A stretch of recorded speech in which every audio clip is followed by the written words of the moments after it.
Olá, seja bem-vindo a mais um programa Dose de Gestão. E hoje temos aqui como convidado o membro da Comissão Especial em Administração de Serviços de Saúde aqui do CRA-RJ, o médico, doutor em Engenharia de Produção, mestre em Administração, especialista em Gestão de RH. Ele tem muito currículo, mas é o nosso querido Leonardo Justin Carapi. Tudo bem, professor? Como você está? Oi, Érica, tudo bom? Prazer enorme estarmos juntos aqui de novo.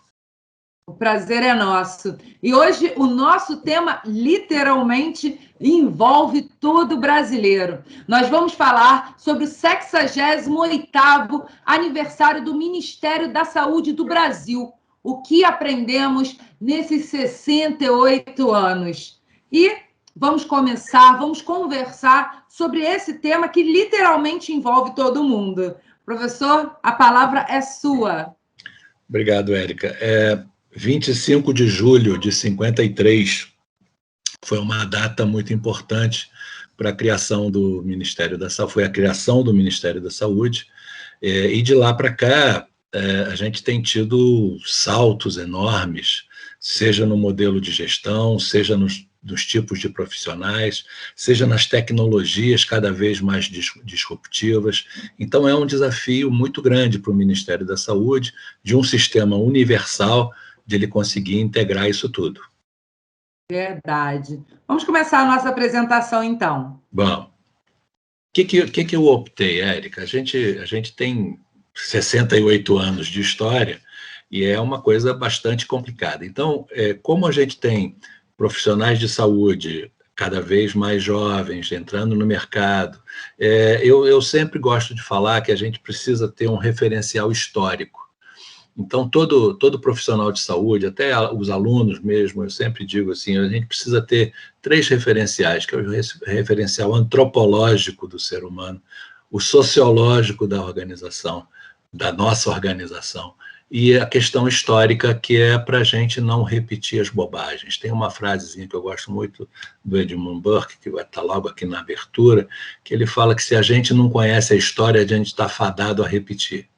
Então, a gente precisa conhecer a história até para a gente fazer boas opções e entrar num bom caminho. Então, o que tem? Eu tenho uma referência histórica inicial e algumas coisas de desafios, de erros e de propostas que os profissionais hoje têm feito e que vão levar a gente para um patamar muito melhor, eu tenho certeza. Então é isso, aqueles que não conhecem a história estão fadados a repeti-la. Esse é o primeiro ensinamento que a gente precisa ter com a gente, seja em qual atividade estejamos. Então, a gente usa o Rio de Janeiro como ponto de partida, até pela importância do Rio de Janeiro como capital do Império e, posteriormente, capital da República. Então, todas as figuras públicas, as figuras de relevância na formulação de políticas estavam todos aqui, e existia um porto importante, aberto para as nações amigas, aquilo tudo que todo mundo sabe, e tinha um comércio naval, então, que dependia de uma cidade muito insalubre, que era o Rio de Janeiro. Então, essa ameaça econômica, que até hoje todos os descritores apresentam, é sempre um móvel para algumas atividades e para algumas incursões. Já nessa época, os médicos defendiam a necessidade de intervenção em situações sociais e identificavam os pobres como um foco dos problemas da cidade. Então, a gente vê que a coisa não mudou tanto assim, né? Desde sempre a gente tem modelos excludentes, e aí não só no Brasil. Para a gente ter uma ideia, os hospitais no mundo todo, eles foram sendo criados para você tirar aquelas pessoas que ficavam, os mendigos, os leprosos, tirar essas pessoas das vistas da sociedade e colocar em lugares que eles ficassem quietinhos. Então, desde o início do século XIX, então, os médicos apontavam para essa questão dos pobres e que os problemas sociais dos pobres tinham que ser tocados. Lembrando aqui sempre, rapidamente, que a medicina era feita dentro da casa das pessoas. Então, essa institucionalização da saúde, ela não era uma coisa para as pessoas de posses, ou das pessoas socialmente bem colocadas, né? Então, assim, isso era uma forma verdadeiramente excludente. A municipalidade, então, assume essas atribuições sanitárias de higiene urbana que lhes foram delegados. Oswaldo Cruz, que estava recém-chegado, assume e traz como obrigação a questão da vacina. Então, a outra coisa que essa parte todo mundo vê na faculdade e tal, é a questão da revolta da vacina, que essa intervenção campanhista do Oswaldo Cruz foi uma coisa muito interessante, que nos criou esse hábito de vacinar a família, os filhos, todo mundo, até agora essa pandemia que nós estamos vivendo, que o pessoal está um pouco mais reticente com a questão das vacinas, mas até agora a vacina era um sucesso total de audiência e de público. Então, essa coisa que a gente chama de sanitarismo campanhista, ele nasce por conta de preservar a economia agroexportadora e o país precisando, então, que resolvesse a peste, a febre amarela, a malária, a varíola, essas questões todas. E aí esse combate e a interrupção da transmissão dessas doenças criava as condições para que o comércio se mantivesse. Nas 2 primeiras décadas do século XX, já, então 1910, 1920, esse modelo foi capaz de minimizar as mazelas de saúde pública do Rio e a febre amarela chegou a ser erradicada. Esse modelo influenciou, então criou-se uma... especificamente a palavra é modelo, porque se criou o modelo para o Ministério da Saúde, para as secretarias de saúde. O Ministério da Saúde, apesar de ainda não existir, mas ele, quando nasce, na sua evolução, ele acaba incorporando essa forma de pensar e todas as secretarias de saúde também. Então, esse modelo de sanitarismo campanhista e tal. Ao mesmo tempo, a gente chega em 1920, e não por acaso a gente está vivendo uma coisa parecida hoje, a gente tem em 1918, 1919 a gripe espanhola, que matou muita gente. E deixa muito clara todas as nossas carências. Não existia centros de socorro à população. Quer dizer, muito mais grave do que hoje, inclusive, né? Então, em 1920, Carlos Chagas, que sucede o Oswaldo Cruz, ele pega essa missão de resolver a pandemia da gripe e criar acesso, que ainda é um dos desafios até hoje, criar acesso para internação, para centros de recuperação. E ele adota essa assistência hospitalar como uma bandeira da gestão do recém-criado Departamento Nacional de Saúde Pública. Esse é o precursor do Ministério da Saúde. E uma coisa muito interessante, como não existia Ministério da Saúde, o Departamento Nacional de Saúde Pública é ligado ao Ministério da Justiça. E não por acaso, na época, se falava que saúde pública era um caso de polícia, porque estava ligado dessa forma. Depois vem a Lei Eloy Chaves, que era um delegado que virou deputado, que criou as caixas de aposentadorias, que nós vamos ver um pouquinho. Até esse momento, o que a gente tinha forte de assistência hospitalar era a Santa Casa de Misericórdia do Rio de Janeiro, depois a Policlínica Geral e a Policlínica de Botafogo. As 3 continuam existindo, a Santa Casa claudicou um pouco, com alguns problemas, o grupo muito, muito esperto, com a alta expertise técnica e profissional dos médicos que estão lá, estão refazendo isso tudo, e aí o Carlos Chagas começa, a partir daí, muitas ações de implantação de unidades hospitalares, e quando chega em 1933, então 13 anos disso, e aí quando começa o Estado Novo, a capital da República tinha 11 mil leitos, mais de 11 mil leitos de internação divididas em unidades de saúde. Aí que a gente começa a ter alguns problemas que a gente está trazendo até hoje. Que o nosso maior problema hoje nas nossas organizações de saúde, na nossa formulação e nas nossas políticas de saúde, é que a gente tem um sistema fragmentado. Esse sistema fragmentado, ele aconteceu por conta do modelo sanitarista campanhista e do modelo hospitalar de leitos para internação e tal, que não à toa, durante muito tempo, foi chamado modelo hospitalocêntrico e tal, e que agora essa expressão, graças a Deus, está saindo de moda. Então, em 1923, o Eloy Chaves, que é um deputado que propõe as caixas de aposentadorias e pensões, inicia um modelo de previdência social.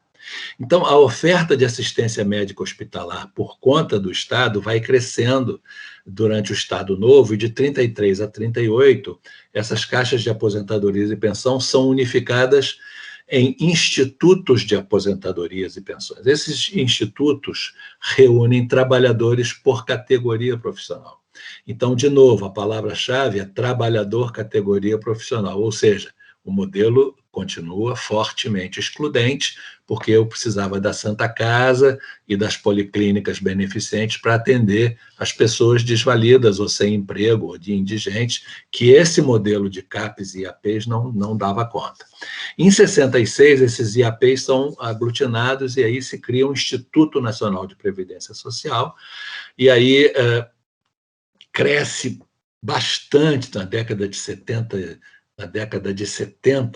praticamente, cresce muito a oferta de leitos hospitalares para atender o Instituto Nacional de Previdência Social, que tinha assistência médica hospitalar própria para os trabalhadores. Em 74, então, isso é separado para o Ministério da Previdência Social. Então, de 53 até agora, o Ministério da Saúde era uma coisica pequenininha, que continuava cuidando das campanhas, continuava cuidando da prevenção, das ações de promoção, algumas que começavam a se delimitar, e totalmente separado de assistência médica hospitalar, a não ser em casos muito específicos. Em 77 surge a potência da assistência médica hospitalar, que é o INAMPS. E aí, essa fragmentação ela é fortalecida fortemente por conta do sanitarismo separado do assistencialismo médico hospitalar. Então, eu tenho aqui, numa foto, uma pessoa tirando uma vacina de uma seringa, aqui, botando a seringa no frasquinho, e, ao outro lado, um médico operando via robô. Então, ele tem um robô aqui fazendo uma cirurgia altamente complexa, e o desafio é como integrar isso, porque eu tenho um modelo de acesso diferente, eu tenho um modelo de financiamento diferente, eu tenho um modelo de atenção, uma programada e outra através de demanda, ações individuais versus ações coletivas, ações não hospitalares versus ações hospitalares, e ações de profissionais de saúde versus ações muito enfaticamente ações médicas. Então, esse é o primeiro desafio da fragmentação, que ele continua vindo até hoje. Então, eu tenho aqui o assistencialismo médico, o sanitarismo campanhista e uma tentativa de pensamento dos profissionais hoje de um modelo de saúde coletiva, onde você tem universalidade, regionalidade, hierarquização, integralidade da oferta e articulação intersetorial, que é efetivamente o desafio. Então, assim, em 88 surge o SUS, e aí a gente tem alguns princípios doutrinários, alguns princípios organizativos e depois, mais tarde, um pacto pela saúde que é definido por blocos de financiamento. Então, esse slide aqui, na verdade, assim, eu trouxe esses slides justamente para deixar como material de consulta, quer dizer, que eu podia estar só conversando isso, mas são referências importantes dentro de uma linha de tempo que nos permite dar uma olhada para os nossos desafios futuros. Então, o que é interessante ao olhar no Pacto pela Saúde é a questão dessa atenção básica, atenção de média e alta, vigilância, assistência farmacêutica e gestão. Quando a gente fala atenção básica, que é o termo que inclusive, eu não gosto, eu prefiro falar de atenção primária à saúde, atenção primária e atenção média e alta, e juntamente com a assistência farmacêutica, me dá uma capacidade de fazer a gestão de saúde populacional, que recebe o apoio da vigilância em saúde e da vigilância sanitária, e a gente consegue começar a olhar para as pessoas efetivamente como um ser integral de quem o Estado cuida. E aí, assim, no contexto atual, a gente evolui desse modelo que ainda está fragmentado, onde eu tenho um modelo sanitarista que não chama mais assim, um modelo hospitalocêntrico que não chama mais assim, mas cujas culturas ainda sobrevivem, num modelo de envelhecimento da população, com doenças crônicas não transmissíveis, e a complexidade da assistência médico-hospitalar cada vez maior, e as necessidades de atenção primária para os programas de promoção e prevenção cada vez mais apoiados por tecnologias disruptivas. Então, todo esse discurso que nós temos há não sei quantos anos para a integralidade da atenção e tal, a gente recebe um parceiro importantíssimo agora, que é a questão do desenvolvimento tecnológico de comunicação. Então, as questões da telemedicina, a questão da telesaúde, a questão dos wearables, né, dos instrumentos ligados, mandando informações por grupo que atende. Então, isso tudo dá uma capacidade, finalmente, da gente fazer gestão de saúde populacional como foi sonhada há muito tempo atrás. Então, a gente tem hoje tecnologias assistenciais ou não que dão conta desse aumento de demanda e aumento da complexidade da assistência médico-hospitalar nos é revelada quando muda o perfil dos hospitais. Quer dizer, os hospitais, a Santa Casa, por exemplo, quando a pessoa ia lá, ficava internada quase um mês, hoje, para você ficar internado quase um mês, significa que você tem uma coisa absolutamente ou nova, ou que as pessoas precisam investigar, ou que não dá conta, porque 60% a 80% das internações hoje são internações para procedimentos, então o tempo médio de permanência é cada vez menor, e essa complexidade forte de alto custo não se justifica manter um paciente dentro do hospital quando ele pode ter essas coisas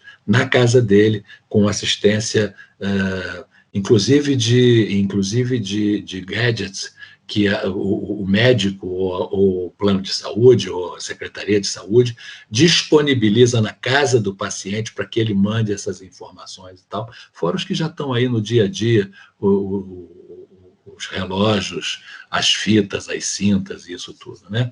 E isso tudo também vem a partir de pressão nos custos. A pressão no custo para atenção à saúde e assistência é muito forte, e a gente precisa entender melhor disso para entregar valor. Então, assim, o SUS, como uma política de Estado, ela precisa estar bem estabelecida para além da saúde. Então, ela não é assistência médica hospitalar, ela não é atenção primária, ela é uma acumulação de capital humano, de capital social e de capital tecnológico. O SUS é uma política de Estado. E isso tem sido conseguido. A gente vê que os governos vão mudando, mas a política de Estado está permanente, e com uma alteração ou outra, isso vai tocando. Porém, temos, como evolução e como aprendizado, crise na saúde pública e privada, muito ligada à dificuldade de financiamento de sistemas e serviços, os prestadores, os financiadores, os controladores, os reguladores. Isso é uma complexidade grande que a gente precisa resolver por conta das crises que são geradas. Essas crises foram refletidas nos modelos de gestão. E aí, assim, a gente tem tido algumas propostas de solução muito exóticas, porque a gente precisa entregar valor. E aí, para entregar valor, a gente precisa medir o que a gente está fazendo. Então, a gente tem algumas dificuldades, inclusive de separar o que é valor e para quem. O que é valor para o paciente, o que é valor para o regulador, o que é valor para o gestor de saúde, o que é valor para o formulador de políticas. Então, eu separei aqui rapidamente em 3 pilares, que é o desenvolvimento político institucional, desenvolvimento organizacional e o desenvolvimento e gestão operacional. Por quê? Porque dentro do desenvolvimento político institucional eu tenho as questões de relações institucionais, de planejamento e tal. No desenvolvimento organizacional, aí é onde eu estou buscando respostas para a gestão operacional. Quando a gestão operacional não necessariamente está bem resolvida, eu já estou trazendo novos desenhos organizacionais, novos modelos de gestão e novos modelos de contratualização que não necessariamente estão espelhados pelo desenvolvimento da gestão operacional. Então, assim, novas necessidades demandam novos arranjos organizacionais. E esses novos arranjos organizacionais têm que estar espelhados a partir de quem está trabalhando. Então, essa integração ainda é um aprendizado que nós vamos precisar desenvolver mais um pouco. E aí, assim, se a gente for olhar para trás para aprender, já que é justamente para a gente conhecer a história para não ficar fadado a repetir, o Brasil vem experimentando incursões variadas em busca de modelos de gestão que parece que está tentando responder a perguntas que não estão claramente definidas. Então, um outro lembrete que eu deixo mais na frente é que a pessoa tem que saber fazer a pergunta certa. Que se eu não fizer a pergunta certa, a resposta não vai estar certa. Então, esses modelos, autarquia cooperativa, organização social, fundação estatal, empresa pública e outras soluções alternativas ou exóticas, surgiram para dar conta dessas necessidades da sociedade e apresentam respostas mais ou menos efetivas para pressões exercidas por grupos organizados. Não necessariamente isso está trazendo valor para o meu paciente, não necessariamente isso está trazendo valor para o gestor que está ali na frente. Então, a gente começa a olhar que se a gente for buscar a fundo, eu tenho todos esses modelos funcionando e todos esses modelos disfuncionais. Ou seja, então não é o modelo que está fazendo diferença, é a forma como isso está acontecendo. Então, no âmbito das políticas públicas, essas diversas formulações foram tentadas, envolvendo saúde e previdência, com uma forte exclusão da pessoa. Então, cada vez mais a gente, e pelas tecnologias de informação e comunicação, o ser humano está começando a ficar protagonista desse sistema. Então, aquela coisa que era um favor, praticamente, que se fazia, deixou de ser assim. Hoje, o paciente é protagonista. Hoje, o paciente está no centro do sistema. Hoje, a experiência do paciente é importante. Então, a gente precisa ver como é que a gente entrega valor para o trabalhador, para o paciente e para a sociedade como um todo. Então, mas é isso, parece que está faltando delimitar os espaços da política pública e das operações gerenciais e organizacionais, quer dizer, da gerência de operações, para que isso possa rolar tranquilo. E aí, o que a gente quer eu uso sempre essa imagem do AAS, né? Porque o ácido acetil salicílico foi uma coisa bastante difundida e até hoje ainda é usada como uma panaceia, praticamente. E eu tenho um AS na gestão de saúde que eu gosto muito, que é a questão de garantir acesso, garantir acolhimento para o paciente e garantir a satisfação, tanto do profissional de saúde quanto dos pacientes. Então, se eu consigo ter acesso, acolhimento e satisfação, eu, com certeza absoluta, eu vou estar entregando valor. Porque se eu tenho satisfação do profissional e se eu tenho satisfação do paciente, seguramente eu estou gerando um produto, um serviço que está gerando valor para todo mundo. E agora, já chegando no final, é essa frase do Krishnamurti que eu queria deixar, que se realmente entendemos o problema, a resposta virá dele. Pois problema e resposta caminham de mãos dadas. Essa coisa a gente ensina para todo aluno quando você vai levantar qualquer hipótese, qualquer estudo, quer dizer, qual é a pergunta? Qual é o problema que eu quero atacar? E aí tem um negócio muito interessante, porque a gente está vivendo mudanças muito fortes e muito rápidas, né? E aí tem uma frase do Érico Veríssimo muito interessante, que quando os ventos da mudança sopram, algumas pessoas levantam barreiras, outras pessoas constroem moinhos de vento. Então, o moinho de vento é uma inovação tecnológica, né, que a gente não consegue nem olhar mais dessa forma, apesar de hoje a gente ter geração de energia elétrica eólica, que vem lá de trás do mesmo paradigma do moinho de vento. Só que eu tenho pessoas que levantam barreiras, eu tenho pessoas que constroem moinhos de vento, eu tenho pessoas que combatem os moinhos de vento, que sempre me vem à cabeça o Dom Quixote, com um altaneiro espírito quixotesco, que atacam os moinhos de vento que os visionários, graças a Deus, seguem construindo. Então, a gente precisa desses visionários para gerar valor, para entregar saúde, para entregar valor para as pessoas. Eu acho que terminamos. Muito bom, professor. Acho muito elucidativo a gente entender, compreender todo esse caminho percorrido nesses últimos 68 anos pelo SUS, né? E já que falamos desse caminho, desse passado, eu lhe pergunto, quais são os principais desafios dos gestores para os próximos anos, para os próximos 68 anos? digamos assim, né? Porque estamos passando por uma prova hoje. E quais são, então, quais ficam os principais desafios e obstáculos a serem enfrentados pelos gestores de saúde? Eu acho, Érica, que assim, o desafio mesmo é a educação, né? Por quê? Porque nós durante muito tempo, a nossa evolução histórica era muito lenta. Então, você levava 50 anos para incorporar uma tecnologia, depois passou para 20, depois para 15, para 5. Hoje você tem coisas que estão mudando de uma semana para outra. Então, essas inovações tecnológicas, essas grandes disrupções, fazem com que a gente consiga olhar os paradigmas de outras áreas, inclusive, e trazer para a gente. Então, o próprio Ministério da Saúde, ele não pode mais continuar se tocando como era. O Ministério da Saúde, ele também é fragmentado por si, ele tem várias subsecretarias e tal. Então, essa capacidade de integração por áreas que ora são mais tecnológicas e outras que são mais humanas, e o profissional de saúde que precisa estar lidando nesse meio é o nosso grande desafio.